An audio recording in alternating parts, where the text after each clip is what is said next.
Valid visa પર America ગયા બાદ ઓવરસ્ટે થઈ ગયેલા અને હાલ જેલમાં બંધ પ્રદીપ પટેલ નામના એક ગુજરાતીને હવે સીધો ડિપોર્ટ કરવામાં આવે તેવી શક્યતા છે. પાર્સલ કાંડમાં કથિત સામેલગીરી ધરાવતા 33 વર્ષના પ્રદીપ પર એલાબામામાં રહેતા એક કપલ પાસેથી $2 લાખ ગોલ્ડ પડાવવાનો આરોપ છે. 2025માં તેની ધરપકડ કરવામાં આવી હતી અને ત્યારથી જ તે જેલમાં બંધ છે. તેની સામે ફેડરલ ચાર્જીસ લગાવાયા છે. જોકે તાજેતરમાં જ તેણે પોતાના પર લાગેલા આરોપોને સ્વીકારવાનો ઇનકાર કરી દેતા હવે મે 2026થી પ્રદીપ પટેલ સામે ટ્રાયલ શરૂ થવાની છે. તેના પર જે ચાર્જીસ લગાવવામાં આવ્યા છે તેમાં ગુનો સાબિત થવા પર વધુમાં વધુ 20 વર્ષ સુધીની જેલની સજા થઈ શકે છે. આમ ગુજરાતને મળેલી માહિતી અનુસાર તેને મંગળવારના રોજ કોર્ટ સમક્ષ હાજર કરવામાં આવ્યો હતો, જ્યાં તેણે ગુનો સ્વીકારવાની ના પાડી દીધી હતી. જોકે કોર્ટે તેને ટ્રાયલ શરૂ ન થાય ત્યાં સુધી જેલમાંથી છોડવાનો ઇનકાર કરી દેતા પ્રદીપ હાલ અંદર જ રહેશે. પ્રોસિક્યુટર્સનો દાવો છે કે પ્રદીપ અમેરિકામાં ઇલીગલી રહે છે અને તે વિક્ટિમ્સને તેમના બેંક એકાઉન્ટમાં રહેલા પૈસા સેફ નથી તેવું જણાવીને તેમને ગોલ્ડ ખરીદવા માટે મજબૂર કરવાના ષડયંત્રમાં સામેલગીરી ધરાવે છે.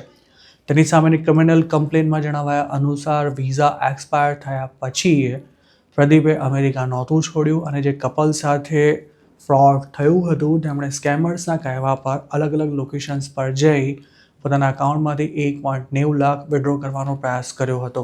સ્કેમર્સના કહેવા પર આ કપલે ગોલ્ડ પરચેસ કર્યું હતું અને ત્યારબાદ જોર્જિયામાં રહેતો પ્રદીપ ડ્રાઈવ કરીને એલાબામાના ફેરહોપ પહોંચ્યો હતો અને ત્યાંથી તેણે ગોલ્ડ કલેક્ટ કર્યું હતું. ત્યારબાદ ઓગસ્ટમાં ફરી વિક્ટીમ પાસેથી $59,000 ગોલ્ડ પડાવવામાં આવ્યું હતું. આ કેસમાં સૌરવ શર્મા નામના એક નેપાળીને પણ આરોપી બનાવવામાં આવ્યો છે, પણ હજુ સુધી તેની ધરપકડ નથી કરાઈ.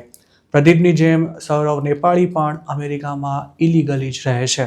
પ્રદીપ પટેલે જે કપલ પાસેથી ગોલ્ડ પડાવ્યું હતું તેમને ઓગસ્ટ 2025માં આઈપેડ પર એક પોપઅપ મેસેજ દેખાયો હતો, જેમાં એવું જણાવાયું હતું કે તેમનું એપલ આઈડી હેક થઈ ગયું છે.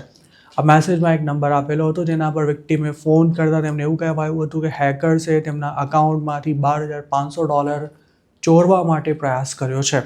પોતાની ઓળખ ફેડરલ એજન્ટ તરીકે આપનારા ગઠિયાએ આ કપલને ઝાંસામાં લેવા માટે એવી વાર્તા કરી હતી કે તમારે તાત્કાલિક બધા જ પૈસા વિડ્રો કરી અને બિટકોઇન મશીનમાં જમા કરાવી દેવા પડશે. ત્યારબાદ તેમને એવી પણ સલાહ અપાઈ હતી કે આ કે બેંકમાં કોઈને પણ વાત ન કરશો, કારણ કે તમારા અકાઉન્ટમાંથી પૈસા ચોરવાનો પ્રયાસ કરનારો અંદરનો જ કોઈ માણસ હતો. આખરે તેમની પાસેથી ગોલ્ડ વેચતી એક કંપનીમાં $1.9 લાખ ટ્રાન્સફર કરાવી કેશને ગોલ્ડમાં કન્વર્ટ કરાવ્યું હતું અને પછી આ ગોલ્ડને પ્રદીપ અને શર્મા મારફતે કલેક્ટ કરી લેવાયું હતું. પ્રદીપ પટેલ સામે મેલ ફ્રોડનું કાવતરું રચવાનો આરોપ લગાવાયા છે. આ કેસની તપાસ FBI કરી રહી છે અને એલાબામા ઉપરાંત સાઉથ કેરોલાઇનામાં પણ તેણે આવું જ સ્કેમ કર્યું હોવાનું પણ ફેડરલ એજન્ટ્સનું કહેવું છે. આ સિવાય મિસિસિપીમાં પણ FBI એક શખ્સની ધરપકડ કરી હતી, જેણે એવી કબૂલાત કરી હતી કે પ્રદીપ પટેલે જ તેને આ ધંધો શીખવ્યો હતો.